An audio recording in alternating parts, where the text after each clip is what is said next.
નમસ્તે. પીએમ શ્રી વાવડી પ્રાથમિક શાળા, તાલુકો ઘોઘા અને જિલ્લો ભાવનગર, તમારું હાર્દિક સ્વાગત છે. હમણાં જ અમે લગભગ 20-25 દિવસ પહેલાં જ પીએમ શ્રી વાવડી પ્રાથમિક શાળા એટલે કે અમારી શાળામાં એક નવું ઇનિશિયેટિવ લીધું છે અને એ છે વર્મી કમ્પોસ્ટ ખાતર બનાવવાનું. આપ સૌને ખબર જ હશે કે વર્મી કમ્પોસ્ટ ખાતર એ અળસિયા દ્વારા તૈયાર થતું એક પ્રકારનું ખાતર છે.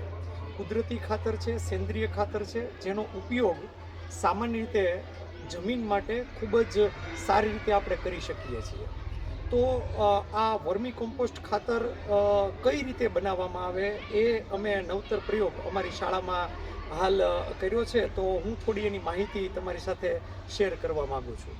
તો સૌથી પહેલાં તમે જોઈ શકો છો, આ અમે આખો અળસિયાનો બેડ બનાવ્યો છે. પ્લાસ્ટિક બેગની અંદર તમે જોઈ શકો છો આ કોઈક અળસિયાનો બેડ છે. બીજી મહત્ત્વની વસ્તુ, અળસિયા જે આપણે આમાં અમે લીધા છે એનો મુખ્ય ખોરાક છે એ છે છાણ. એટલે લગભગ આમાં 80% બેડની અંદર છાણ છે. એની સાથે સાથે તમે બેડની ઉપર જોઈ શકો છો વૃક્ષના ખરી ગયેલા પાન અને બીજો કેટલોક સામાન્ય કચરો છે એમનો આમાં સમાવેશ થાય છે. મિત્રો, ખાસ યાદ એ રાખવાનું કે આ પ્રકારના બેડમાં કોઈ પણ જાતનું પ્લાસ્ટિક, આ ઉપરાંત રાંધેલો ખોરાક કે એઠવાડ કે કોઈ પણ ખાટી વસ્તુ છે, દહીં કે છાશ કે પછી દૂધ, એને આમાં આપણે એડ કરવાનું થતું નથી, એમાં ઉમેરવાનું થતું નથી. તો અળસિયા છે એ નો આપણે બેડ તૈયાર કરી નાખ્યો છે. બેડ તૈયાર કર્યા પછી અમે આની અંદર ખાસ પ્રકારની પ્રજાતિના અળસિયા છે એનો ઉછેર કર્યો છે. આ જે અળસિયા છે એનું નામ, વૈજ્ઞાનિક નામ છે આઇસિનિયા ફેટિડા. આ એક અળસિયા જે આપણે સામાન્ય રીતે આપણા વાડી કે ખેતર કે આપણા બગીચામાં જે પ્રકારના અળસિયા જોવા મળે છે એના કરતાં થોડાક અલગ પ્રકારના પ્રજાતિના અળસિયા છે.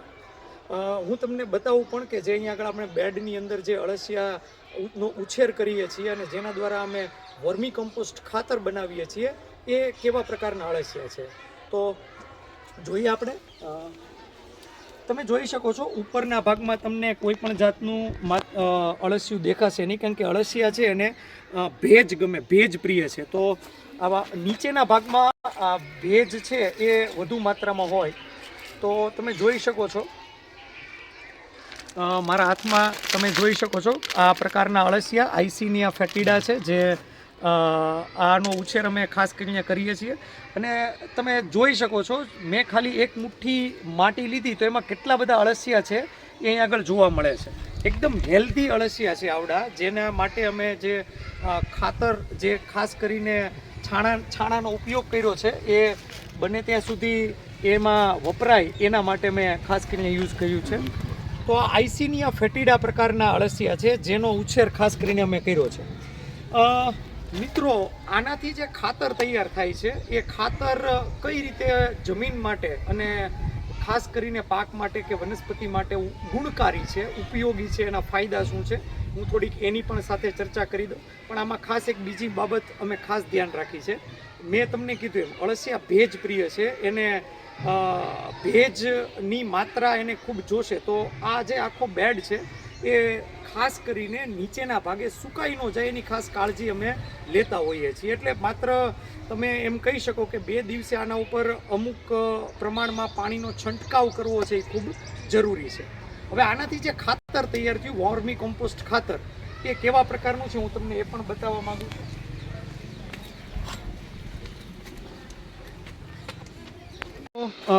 જે આ વર્મી કમ્પોસ્ટ ખાતર જે ખાસ કરીને તૈયાર થયું છે એ તમે જોઈ શકો છો. આવા પ્રકારનું વર્મી કમ્પોસ્ટ ખાતર છે એ અળસિયા દ્વારા તૈયાર થયું છે. ચાની ભૂકી હોય એવું એકદમ લાગે, તમને આમ લાગે વિડીયોમાં કદાચ માટી જેવું, પણ હકીકતમાં એકદમ સોફ્ટ ચાની ભૂકી આપણે સૂકવીને રાખી હોય તો એવા પ્રકારનું આ વર્મી કમ્પોસ્ટ ખાતર છે તૈયાર થાય છે.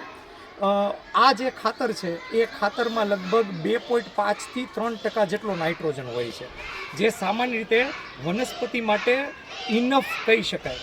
સાથે આ ખાતરમાં પોટાશ પણ લગભગ 1.5 થી 2% જેટલી હોય છે, જે વનસ્પતિના વૃદ્ધિ અને વિકાસ માટે ખૂબ જ જરૂરી છે. આ ઉપરાંત એક ખૂબ જ મહત્ત્વની વસ્તુ આ ખાતરથી જમીનની ભેજ ધારણ ક્ષમતામાં વધારો થઈ શકે છે. અત્યારના આપણે જે બધા કૃત્રિમ ખાતરોનો ઉપયોગ કરીએ છીએ એમાં જમીનની ભેજ ધારણ ક્ષમતા દિવસે દિવસે ઘટતી જાય છે. જ્યારે આ ખાતરનો ઉપયોગ કરીને આપણે જમીનની ભેજ ધારણ ક્ષમતામાં પણ વધારો કરી શકીએ છીએ. તો એનો સૌથી મોટો બેનિફિટ આ પણ આપણે કહી શકીએ. અને છોડનો વૃદ્ધિ અને વિકાસ પણ સારો થઈ શકે. સાથે છોડની રોગપ્રતિકારક શક્તિમાં પણ મહદઅંશે આ ખાતર દ્વારા વધારો કરી શકાય છે.